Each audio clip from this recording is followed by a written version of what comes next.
ನಮಸ್ತೆ ಕರ್ನಾಟಕ ಸ್ನೇಹಿತರೆ, ಡ್ರೀಮ್ 11 ನಲ್ಲಿ ಒಂದು ಹೊಸ ಅಪ್ಡೇಟ್ ಬಂದಿದೆ. ಡ್ರೀಮ್ 11 ಈಗ ಸೆಕೆಂಡ್ ಇನ್ನಿಂಗ್ಸ್ ಅಂತ ಒಂದು ಹೊಸ ಕಾನ್ಸೆಪ್ಟ್ ಅನ್ನು ಜಾರಿಗೊಳಿಸಿದೆ. ಸೊ ಅದರಂತೆ ನೀವು ಎರಡನೇ ಇನ್ನಿಂಗ್ಸ್ ನಲ್ಲೂ ಕೂಡ ಟೀಮ್ ಮಾಡಿ ಪ್ರೈಸ್ ಮನಿ ವಿನ್ ಆಗಬಹುದಾಗಿರ್ತದೆ. ಸೊ ಮೊದಲೆಲ್ಲ ನೀವು ಇಡೀ ಮ್ಯಾಚ್ಗೆ ಒಂದು ಟೀಮ್ ಮಾಡ್ತಾ ಇದ್ರಿ, ಬಟ್ ಇವಾಗ ಇಡೀ ಮ್ಯಾಚ್ ನ ಒಂದು ಟೀಮ್ ಬಿಟ್ಟು ಇವಾಗ ಸೆಕೆಂಡ್ ಇನ್ನಿಂಗ್ಸ್ ನಲ್ಲಿಯೂ ಕೂಡ ಇನ್ನೊಂದು ಟೀಮ್ ಮಾಡುವಂತಹ ಅವಕಾಶ ಇದೆ. ಸೊ ಅದರಲ್ಲೂ ಕೂಡ ಪ್ರೈಸ್ ಮನಿ ಇದೆ, ಅದು ಕೂಡ ಫ್ರೀ ಆಗಿ. ಈ ಸೆಕೆಂಡ್ ಇನ್ನಿಂಗ್ಸ್ ಟೀಮ್ ಅನ್ನು ಹೇಗೆ ಮಾಡುವುದಂತ ಹೇಳಿದ್ರೆ, ಒಂದು ಉದಾಹರಣೆ ತೆಗೆದುಕೊಳ್ಳುವ. RCB ಹಾಗೂ CSK ನಡುವೆ ಮ್ಯಾಚ್ ನಡೀತಾ ಇದೆ ಅಂತ ಅನ್ಕೊಂಡ್ರೆ ನೀವು ಮೆಗಾ ಕಾಂಟೆಕ್ಸ್ಟ್ ನಲ್ಲಿ ನಿಮ್ಮ ಟೀಮ್ ಅನ್ನು ಆಲ್ರೆಡಿ ಜಾಯಿನ್ ಮಾಡಿ ಇಟ್ಟಿದ್ದೀರಾ. ಆದ್ರೆ ಸೆಕೆಂಡ್ ಇನ್ನಿಂಗ್ಸ್ ನಲ್ಲೂ ಕೂಡ ಟೀಮ್ ಮಾಡುವಂತಹ ಅವಕಾಶ ಇವಾಗ ನಿಮ್ಗೆ ಸಿಕ್ಕಿದೆ.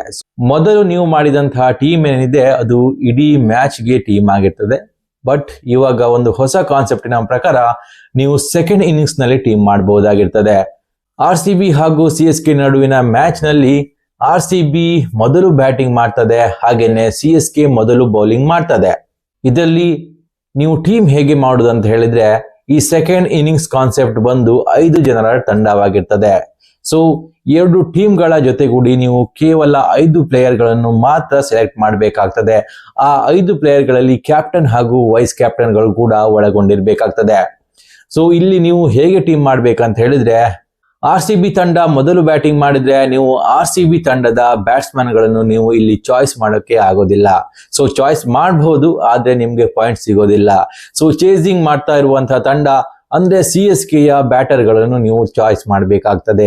ಹಾಗೇನೆ ಮೊದಲು ಇನ್ನಿಂಗ್ಸ್ ನಲ್ಲಿ ಬೌಲಿಂಗ್ ಮಾಡಿದಂತಹ CSK ಏನಿದೆ ಅದರ ಬೌಲರ್ ಗಳನ್ನು ನೀವು ಚಾಯ್ಸ್ ಮಾಡಿದ್ರೆ ನಿಮ್ಗೆ ಪಾಯಿಂಟ್ ಬರೋದಿಲ್ಲ.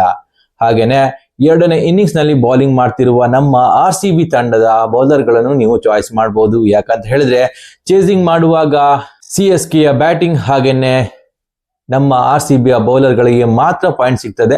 ಸೊ ಆವಾಗ ನಮ್ಮ RCBಯ ಬ್ಯಾಟರ್ಗಳು ಯಾವುದೇ ರೀತಿಯಾದಂತಹ ಬ್ಯಾಟಿಂಗ್ ಮಾಡೋದಿಲ್ಲ. ಯಾಕಂತ ಹೇಳಿದ್ರೆ ಫಸ್ಟ್ ಇನ್ನಿಂಗ್ಸ್ ನಲ್ಲಿ ಅವರು ಬ್ಯಾಟಿಂಗ್ ಮಾಡಿರ್ತಾರೆ, ಹಾಗೇನೆ CSKಯ ಬೌಲರ್ಗಳು ಫಸ್ಟ್ ಇನ್ನಿಂಗ್ಸ್ ನಲ್ಲಿಯೇ ಬೌಲಿಂಗ್ ಮಾಡಿರ್ತಾರೆ. ಸೊ ಇವಿಬ್ಬರನ್ನು ಹೊರತುಪಡಿಸಿ ನೀವು CSKಯ ಬ್ಯಾಟರ್ ಹಾಗೇನೆ RCBಯ ಬೌಲರ್ಗಳ ಮಧ್ಯೆ 5 ಜನರನ್ನು ಚಾಯ್ಸ್ ಮಾಡಬೇಕಾಗ್ತದೆ. ಆ 5 ಜನರಲ್ಲಿ ನೀವು ಕ್ಯಾಪ್ಟನ್ ಹಾಗೂ ವೈಸ್ ಕ್ಯಾಪ್ಟನ್ ಅನ್ನು ಚಾಯ್ಸ್ ಮಾಡಿ ಟೀಮ್ ಅನ್ನು ಜಾಯಿನ್ ಮಾಡಬಹುದಾಗಿರ್ತದೆ. ಸೊ ಈ ಟೀಮ್ ಜಾಯಿನ್ ಮಾಡಬೇಕಾಗಿರುವುದು ಸೆಕೆಂಡ್ ಇನ್ನಿಂಗ್ಸ್ ಆರಂಭವಾಗುವುದಕ್ಕಿಂತ ಮುಂಚೆನೆ ಆಗಿರ್ತದೆ.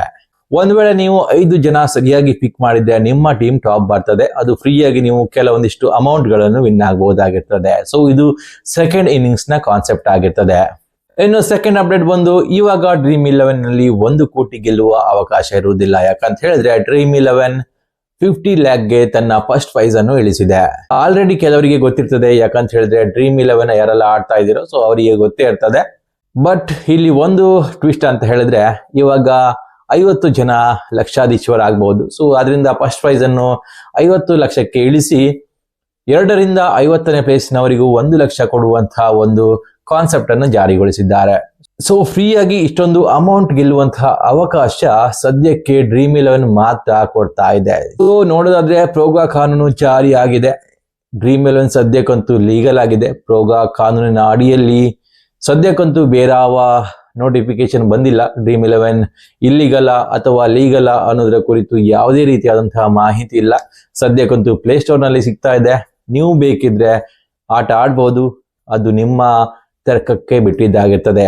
ಸೊ ನನ್ನ ಕಡೆಯಿಂದ ನೀವು ಆಟ ಆಡಿ ಅಂತ ನಾನು ಎಲ್ಲೂ ಹೇಳೋದಿಲ್ಲ. ನಿಮ್ಮ ಇಷ್ಟ ಇದ್ರೆ ನೀವು ಖಂಡಿತವಾಗಿಯೂ ಆಟ ಆಡಬಹುದಾಗಿರ್ತದೆ. ಸೊ ನಾನು ನಿಮ್ಗೆ ಜಸ್ಟ್ ಅಪ್ಡೇಟ್ಗಳನ್ನು ಕೊಡ್ತಾ ಇದ್ದೀನಿ. ಒಂದ್ ವೇಳೆ ನಿಮ್ಗೆ ಈ ಅಪ್ಡೇಟ್ಗಳು ಇಷ್ಟ ಆದ್ರೆ ಸಬ್ಸ್ಕ್ರೈಬ್ ಮಾಡೋದಂತೂ ಮರಿಬೇಡಿ. ನಮಸ್ಕಾರ.